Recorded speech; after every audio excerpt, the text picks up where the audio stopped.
Hi friends, it's day 19 here at Mr. Will's in-home Dr. Seuss Theater. If you're anything like me, it's starting to get, this is really just starting to weigh on you.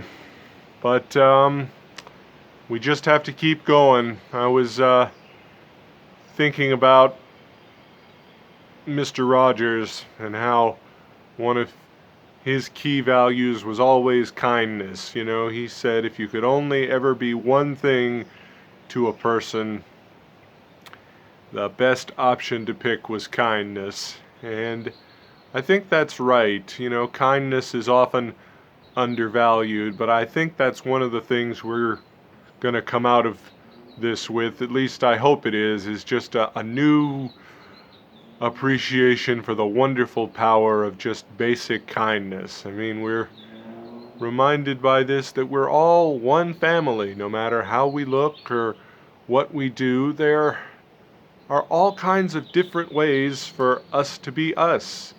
And you know, some of us are good at soccer, and some of us are good at chess, and some of us like to distance run, and others of us like to do arts and crafts. And this is just a wonderful opportunity for us to really think about who we are and the best things we can be for other people. And that's a lot of what today's story is about. Just, you know, it may look strange, it may look scary, but there's a whole world out there full of challenges and possibilities. And if you go forward each day with kindness on your heart and kindness on your mind, then that makes the world better, not just for other people, but for you too. And then you can go forward and realize that the world's a pretty okay place, even if it doesn't always look like it. So today, we're going to talk about what was I scared of? It's one of the other stories from the Sneetches and other stories.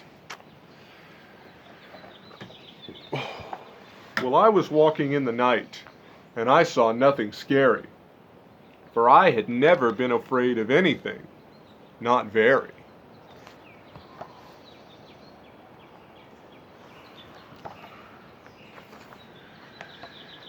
There I was, deep within the woods, when suddenly I spied them. I saw a pair of pale green pants, with nobody inside them.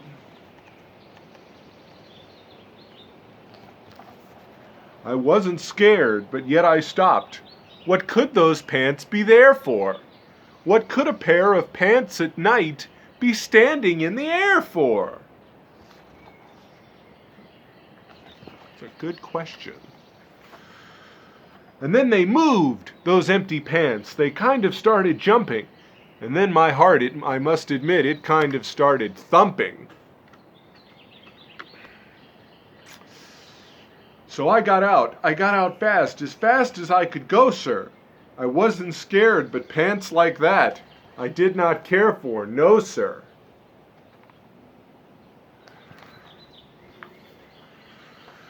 After that a week went by, then one dark night in Greenwich, I had to do an errand there and fetch some Greenwich spinach. Well, I had fetched the spinach, I was starting back through town, when those pants raced round a corner, and they almost knocked me down.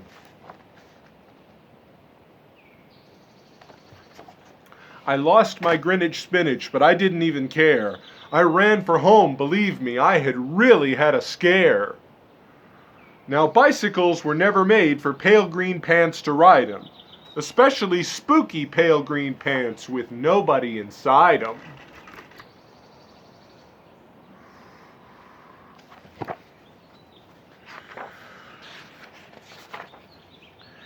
And the next night I was fishing for doubt trout on Roover River, when those pants came rowing toward me. Well, I started in to shiver. And by now I was so frightened that I'll tell you, but I hate to. I screamed and rowed away and lost my hook and line and bait, too.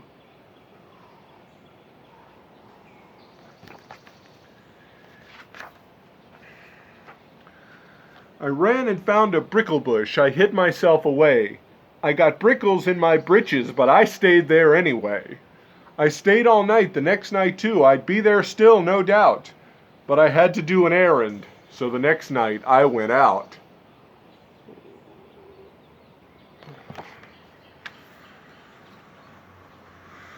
I had to do an errand, had to pick a peck of snide in a dark and gloomy snide field that was almost 9 miles wide.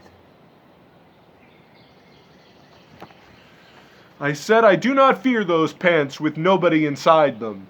I said and said and said those words. I said them, but I lied them.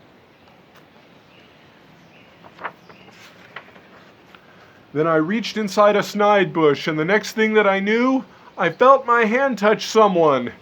And I'll bet that you know who.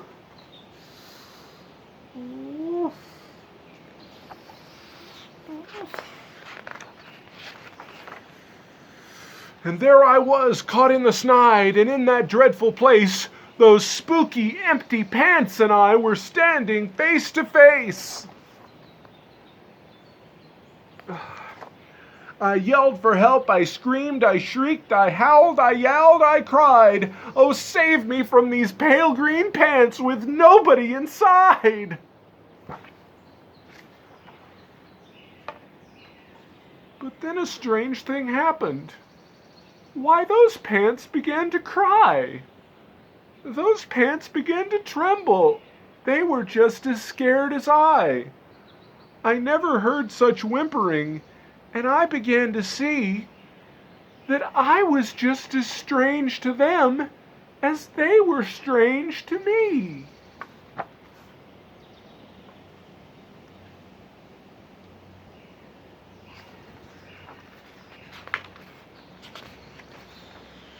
I put my arm around their waist and sat right down beside them.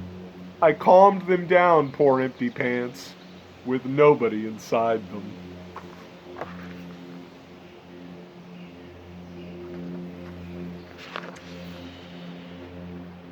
And now we meet quite often, those empty pants and I, and we never shake or tremble. We both smile, and we say hi. Oh, teared up a little bit on that one, friends. Oh, but it's such an important message now more than ever. We're all in this together, and we're all one big family. Never forget that, friends. Okay, I hope you enjoy this beautiful day. Thanks for listening. I'll see you next time.